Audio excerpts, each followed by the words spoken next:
lumabas po sa mga balita na meron pong ilang mga concessions na binigay na po sa inyo. Ma-enumerate ko lang po yung ilan, ano, na pinaluwag yung ibang requisitos for consolidation. Parang 3 dokumento na lamang yung isusumite, no? Yung ORCR, tapos dokumento mula sa kooperatiba indicating na yung operator at driver nagpaplano na sumali at attestation din na kayo po ay sasali doon sa kooperatiba na yon. So, winave na din po yung mga penalties para doon sa bigo na magsumite ng consolidation requirements noong 2020. Tapos, pumayag na rin po sila na imbis na hanggang sa kahit 3 kooperatiba ang pwedeng mamasada sa iisang ruta. So, meron pong mga minimum number of units for consolidation lowered from 15, 10 na lamang. So, ito po yung parang concessions na ibinigay po ng LTFRB at DOTR at mukhang hindi pa rin sapat, Kamodi, sapagkat kayo po ay naglunsad ng panibagong transport strike. Kamodi. Sa bahagi po ng pag-uusap natin noong December 14 kay Chairman Guadis, ay inilatag natin yung ating kahingian. Una, yung ating pong hinihingi nga ay tanggalin yung deadline ng December 31 ng 2023 sapagkat pag hindi nila tinanggal yung deadline po ng December 31 ay wala na kaming prangkisa ng pagpasok ng January ng 2024. Kaya paano kami makapagserbisyo, paano kami makapaghanap buhay kung wala na kaming prangkisa. Mahalaga po sa ating public transport ay ang prangkisa po ng ating mga sasakyan. At pangalawa, yung sinasabi po ni Chairman Guadis na yung usapin po ng penalty na tinanggal nila yung penalty, pero sa dokumento po yun, pero sa actual, naniningil po ng mga penalty pa rin ng ating mga ahensya, ang LTFRB Central Office at yan din ang LTFRB NCR. Kaya magandang pakinggan, masarap pakinggan na i-waive yung penalty. Pero actually, nagbabayad po yung ating mga operator ng mga penalty. Tapos, yung sinasabi po nila na pagbabawas doon sa mga pagpasok sa kooperatiba, sa atin po, Mama Alice, ay wala tayong problema sa kooperatiba. Sinabi naman natin kay Chairman yan, kung ang kooperatiba ay yung individual na prangkisa pa rin, individual na pag-aari ng ating mga operator. Hindi siya yung monopolyado o hindi siya yung konsorsyon na kooperatiba. Sapagkat ang isang pinangangamba ng ating mga operator dito, bakit tayo nilang pumasok, ay matapos man nilang bayaran yung kanilang ilulo ng mga sasakyan, ay hindi magiging sa kanila yun, sapagkat pangalan po sa kooperatiba.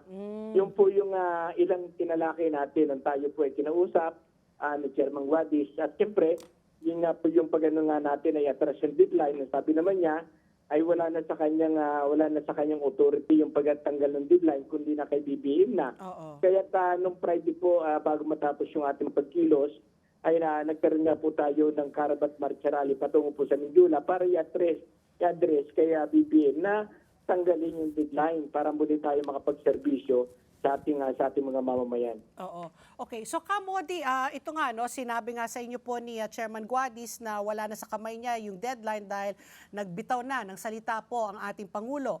Pero para nakahanap po kayo ng kakampi sa personalidad po ni Senator Grace po, na sabi niya, hingi na tayo ng deadline dito sa ating mga PUV drivers. Pero tayo mismo, yung mga government agencies, yung LTFRB, LTO, hindi rin sila sumusunod sa kanilang mga deadline. Ano po yung naging ano po dito usapan?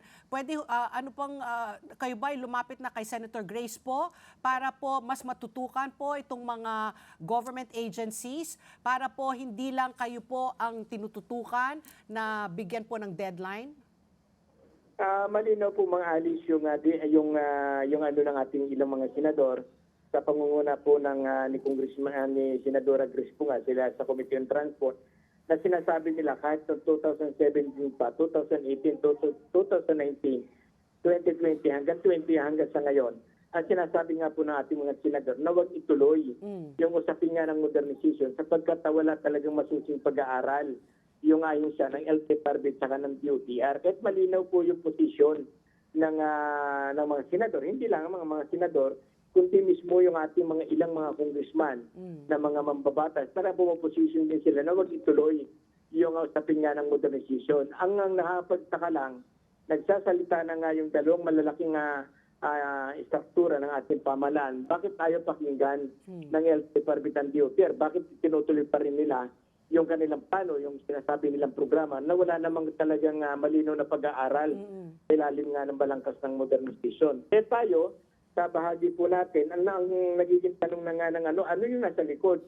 Bakit ayaw pumayag ng LTFRB ng DOTR na hindi matuloy itong programa ng modernization? Sa atin, mamalis malinaw po yung posisyon natin kahit sa mga hearing sa Senado ay sinasabi natin wala po tayong problema sa sabi ng modernization program sapagkat wala pa mang programa nga ang gobyerno, tayo ay tuloy-tuloy na nagre-rehabilitation ng ating public transport. Pangalawa, ay kung talagang seryoso ang gobyerno na ayusin yung ating muda ng ating public transport, bakit hindi yung ating mga lokal na mga manggagawa suportahan ng gobyerno? Bakit kailangan natin mag-abil ng mga mamahaling ng mga minibus na galing sa ibang bansa hanggang pinapatay natin yung lokal na ekonomiya natin? Dahil ang sa atin sa ilalim po ng na kung tayong gagawa po ng sarili natin sasakyan, ay bahagi po ng pundat ng ating ekonomiya. Hindi katulad sa ngayon na nagdudulot ito ng pagkalubog ng sarili nating ekonomiya sa ating bansa. Kamodi, sinabi nga po sa circular po ng LTFRB na kapag kunwari nga ay hindi pa rin nakapag-consolidate by December 31, no? Parang deemed revoked na yung provisional authority po ninyo. So, nationwide, ilan ang apektadong PUV, no? Public utility vehicles, nasa 68,830 po ba? Yung mawawalan po ng hanap buhay, nasa 153,700. Dito po yan sa National Capital Region, Ma'am Alice. Oo. Kapag tininan po natin sa buo, halos nasa 175,000 yung ating mga operator at halos nasa 600,000 ng mga driver at mga driver ang mawawalan po ng hanap buhay. Kapag ito ay pinus talaga ng LTFRB na hindi tayo payagan mga pag-renew ng ating PO, ng ating pagkisa ngayong December. Oo nga. So, gaano po karami ulit ang mga mawawalan ng kabuhayan, Kamodi? Halos nasa ano po yan, halos nasa 700 to 800,000. So sahanay lang po ng mga jeep, kapira pa po yung mga sahanay ng mga UV. At siyempre maraming umaasist sa ating public transport, nandiyan yung malilin na auto supply, yung mga vulcanizing, yung mga karinderya, ay automatic mawawalan din po sila ng kabuhayan. The government is firm na December 31 po talaga ang magiging deadline, na wala na extension po talaga. Ano yung next recourse po ninyo? Sa ngayon po ay pinag-uusapan po ng ating mga legal counsel, ng ating mga kaibigang mga abogado, at may plano po tayong file ng TRO sa Korte Suprema. Dahil sapagkat ang modernization naman ay hindi naman siya lehitimong batas, dito isang executive order lamang. Kahit nakita po ng ating mga kaibigang mga abogado na pwede mag-file ng TRO sa Korte. So, sundutan ko lang. So, between now and then, sa pagfa-file po ninyo sa Korte, tigil pasada po talaga kayo? Kasi hindi na kayo makakapasada after December 31. Kapag hindi po tayo nakapag-renew ng ating PO, ng ating prangkisa, ay talagang po talaga hindi po tayo manawagan ng tigil pasada. Hinto talaga sila kasi bawal na sila bumiyahe ng January. Opo. Okay. So, wala po kayong backup plan. Talagang yung mga jeepney drivers po natin at yung mga parang allied industries po talagang mawawala na po ng kabuhayan. Kasi wala naman pong safety nets ang pamahalaan para sa inyo.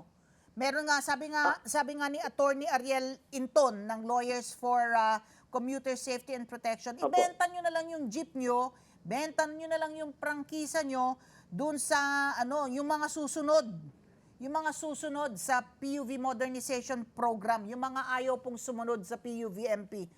Ano po ang yun po ba posibilidad sa inyo na ibenta na lang yung jeep at saka yung prangkisa?